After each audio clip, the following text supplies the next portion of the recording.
poker can be donkers sometimes. Well, we've all been there, haven't we? We've raised pre-flop, we've got a call from the big blind, the flop comes down, we're just getting ready to implement our c-bet strategy, and the recreational player in the big blind leads out. He donks into you. The good thing is, he's probably very capped, or he's communicating his hand strength with his bet size, and more often than not, you are going to win the pot. Here's some ideas about how you can do that. When players donk small, so up to about 50% of the pot, they are normally showing a pretty weak hand or a draw of some description, and they're just trying to find out where they are. What you should do with your whole range is just call a small donk, and let me show you what that looks like. Our pre-flop raise has been called, and this is the range that probably villain has got, something like this. And then when the flop comes down, 10-5 deuce flush draw, and he donks small, he has probably, in this situation, not got any sets. He doesn't have any two pairs, unlikely to have over pairs. He could have any pair, unlikely to have weak pair showdown, unlikely to have any ace highs. When you actually look at this, his range is predominantly a pair of some description, and probably more often than not a weaker top pair, so not hands like ace 10 or king 10, and then other made hands plus these various draws that are in here as well. So that is his range. He is going to be predominantly capped. So after the small donk, why do you just call your whole range? Well, what you're doing is you're looking for villain to give you more information on the turn to allow you to then respond and provide you with the opportunity of making decisions for the turn and the river based on the nature of your hand. Let me show you. We open up with our kings on the button, and we get called by the fish in the big blind. Flop comes down, 10-5 deuce flush draw, and he donks out 10 into 25. So here, just call. See what happens on the turn. Brick 7. This time he checks. His range here is very weak. He's either got 9s, 8s, might still have a flush draw or a weak 10.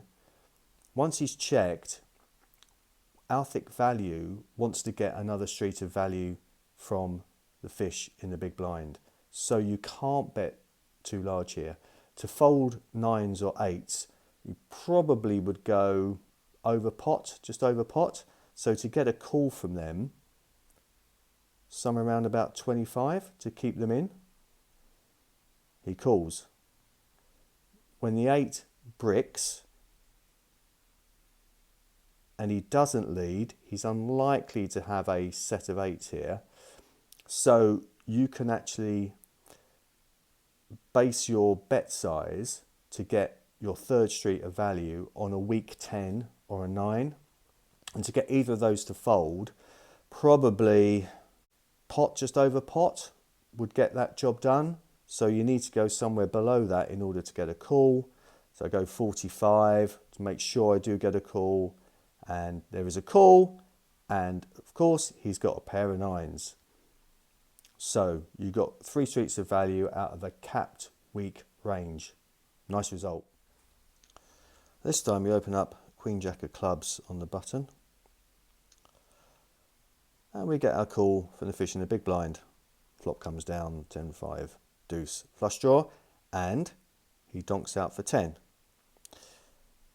We've got here complete air. couple of overcards. So we just still call to see what he does, evaluate.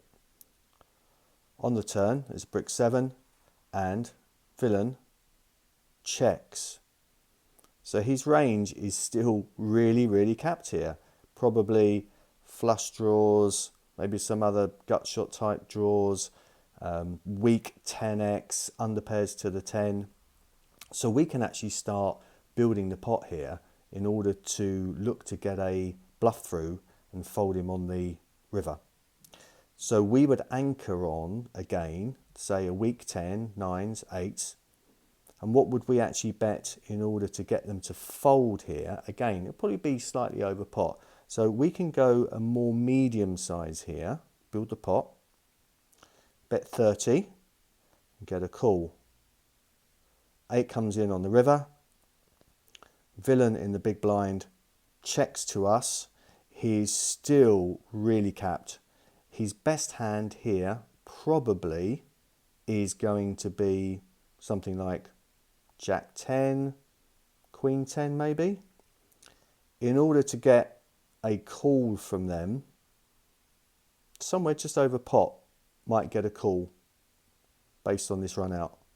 So we've got to go bigger than that in order to get a fold. And we can probably get a range fold from villain here by going in excess of 1.5 pot.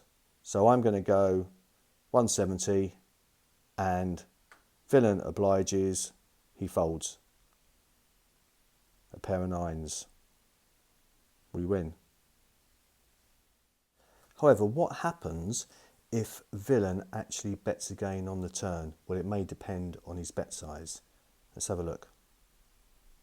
So we open up, get the call, flop comes down, and we get the donk. And as we've already said, on the flop, just call everything against a small donk bet. This time, however, he leads out again small here on the turn. And we really just have air. But this is when we understand that his range is very weak and capped, and we have a good bluffing opportunity. So we raise to a medium sort of size here, about 3 to 4x. It depends on stack to pot ratios, but in this situation, that's about right when you see what happens on the river.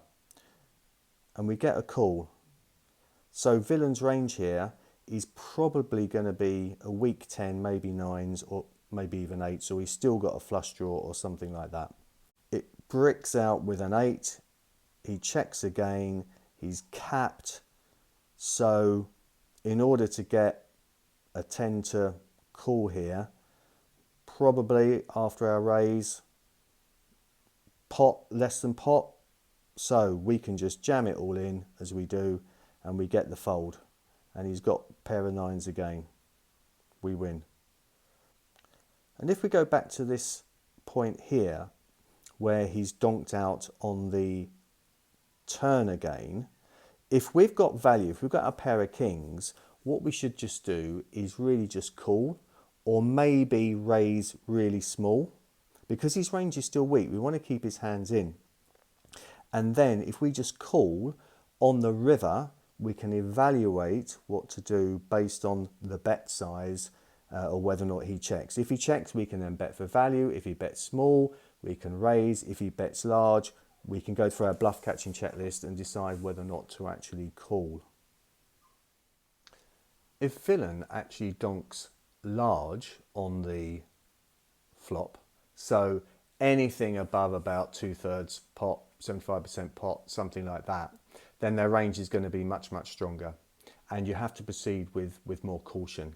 In those situations, you can always still raise your very strong hands because they're probably not going anywhere, they've probably got a decent hand themselves, and just call your high equity draws, fold everything else. And similarly on the turn, if he's actually donked small on the flop, when you get to the turn, if he donks larger, a larger size, then you can actually just go through the same sort of process. So you'd actually call your high equity draws, maybe raise your good hands and fold everything else. So for a large donk bet, 75% or so or more on the flop.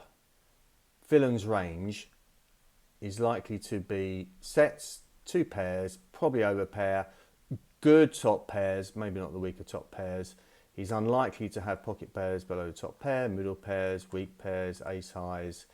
He could on this board have some flush draws. I doubt if he's going to be doing this with his gut shots over cards. Basically, he's got somewhere in the order of 35% of his hands are going to be pretty decent thick value plus hands and some pretty good high equity type draws. So that's why you need to proceed with more caution against larger donk sizes. A couple of things just to flag finally. First of all, if you've got like a king high or a queen high board, for example, and they donk into you, their range is likely to be a little bit stronger than if it was, say, 9 high, 10 high, jack high.